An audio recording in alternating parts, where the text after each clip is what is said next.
Assalamualaikum warahmatullahi wabarakatuh. Baiklah, kami dari kelompok 3 akan mempresentasikan hasil kerja kelompok kami bersama. Materi yang kami bawakan hari ini yaitu manajemen proses. Baiklah, sebelum kita masuk pada materi kita, izinkan kami untuk memperkenalkan diri kami masing-masing. Dimulai dari saya, Raihan Pratama. Dengan saya Natasha Nurul Safira. Saya Fajar Yudin Nasrul. Baiklah, silakan menonton. Latar belakang sistem operasi berfungsi sebagai penghubung antara pengguna komputer dengan perangkat keras komputer. Sistem operasi mengelola sumber daya yang ada pada sistem komputer dan menyediakan sekumpulan layanan. Manajemen proses adalah bagian dari sistem operasi yang bertanggung jawab untuk mengelola proses-proses yang berjalan di dalam sistem komputer. Manajemen proses ini mencakup penciptaan, penjadwal, dan penghentian proses. Sebelum ada sistem operasi, orang hanya menggunakan komputer dengan menggunakan sinyal analog dan sinyal digital seiring dengan berkembangnya ilmu pengetahuan dan teknologi. Baiklah, terima kasih kepada Natasha. Materi selanjutnya yaitu manajemen proses. Proses adalah sebuah program yang sedang dieksekusi, sedangkan program adalah kumpulan instruksi yang ditulis ke dalam bahasa yang dimengerti sistem operasi. Jadi, manajemen proses dalam sistem operasi adalah berkaitan dengan pengelolaan proses atau program yang berjalan di dalam sistem komputer dengan tujuan utamanya yaitu untuk mengatur, mengawasi, dan mengoptimalkan eksekusi proses agar berjalan dengan efisien dan efektif. Jadi, sistem operasi bertanggung jawab atas aktivitas-aktivitas yang berkaitan dengan manajemen proses seperti yang pertama, membuat dan menghapus proses pengguna dan sistem operasi. Nah, sistem operasi bertugas mengalokasikan sumber daya yang dibutuhkan oleh sebuah proses dan kemudian mengambil sumber daya itu kembali setelah proses tersebut selesai agar dapat digunakan untuk proses lainnya. Yang kedua, menunda atau melanjutkan proses. Nah, sistem operasi akan mengatur proses apa yang harus dijalankan terlebih dahulu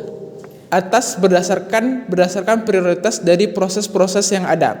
Yang ketiga, menyediakan mekanisme untuk proses sinkronisasi. Sistem operasi akan mengatur jalannya beberapa yang dieksekusi bersamaan. Tujuannya adalah menghindarkan terjadinya inkonsistensi data karena pengaksesan data yang sama. Juga untuk mengatur urutan jalannya proses agar setiap proses berjalan dengan lancar. Yang keempat, menyediakan mekanisme untuk proses komunikasi.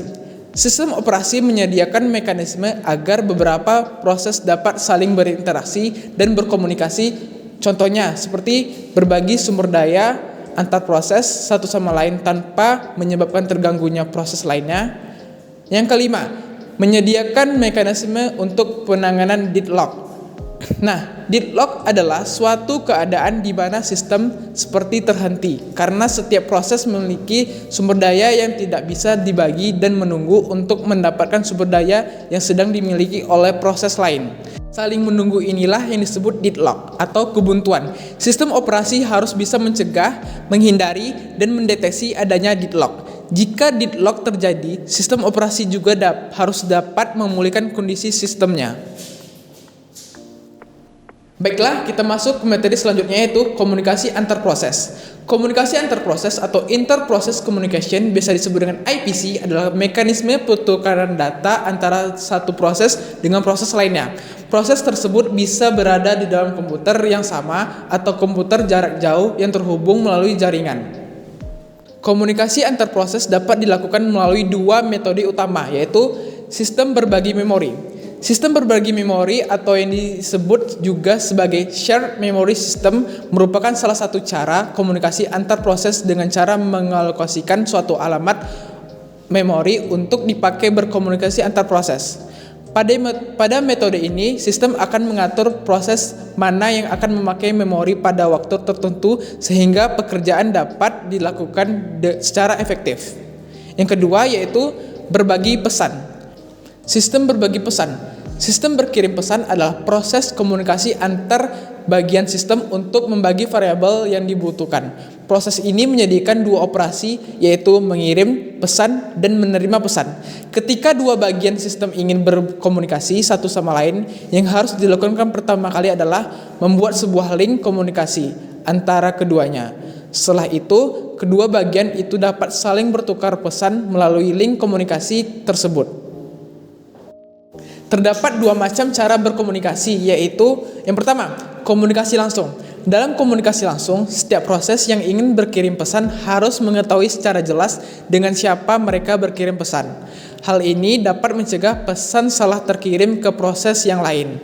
Karakteristiknya antara lain, yang pertama, link dapat otomatis dibuat. Yang kedua, sebuah link berhubungan dengan tepat satu proses komunikasi berpasangan. Yang ketiga, di antara pasangan itu terdapat satu link. Baik, kita masuk pada materi selanjutnya, yaitu komunikasi pada proses. Proses adalah eksekusi program yang melakukan tindakan yang ditentukan dalam program itu. Ini dapat didefinisikan sebagai unit eksekusi terhadap program berjalan. Sistem operasi membantu Anda membuat, menjadwalkan, dan menghentikan proses yang digunakan oleh CPU. Proses yang dibuat oleh proses utama disebut child process. Proses adalah pelaksanaan program yang melakukan serangkaian tindakan yang telah ditentukan di dalam program tersebut. Dalam konteks ini, proses dapat dianggap sebagai entitas yang menjalankan instruksi-instruksi program secara berurutan, mengakses sumber daya komputer, dan menghasilkan output yang kita inginkan. Dalam analogi yang lebih umum, kita dapat memahami proses sebagai pekerja yang mengikuti panduan yang telah ditetapkan oleh program atau mandornya. Seperti seorang pekerja, proses memiliki tanggung jawab untuk menyelesaikan tugas yang telah kita tugaskan kepadanya dengan menggunakan sumber daya yang tersedia.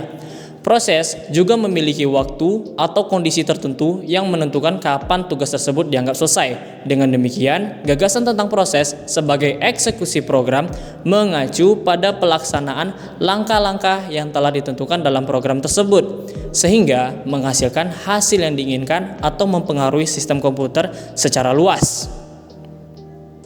Kita masuk pada rangkaian-rangkaian sistem operasi. Terdapat 5 poin di dalamnya, yaitu 1. Untuk membuat proses pertama sistem operasi yang akan bertugas membuat proses yang akan digunakan oleh CPU.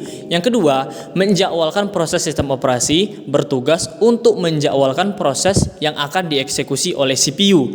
Yang ketiga, menghentikan proses sistem operasi yang bertugas untuk menghentikan proses yang telah selesai atau tidak lagi diperlukan.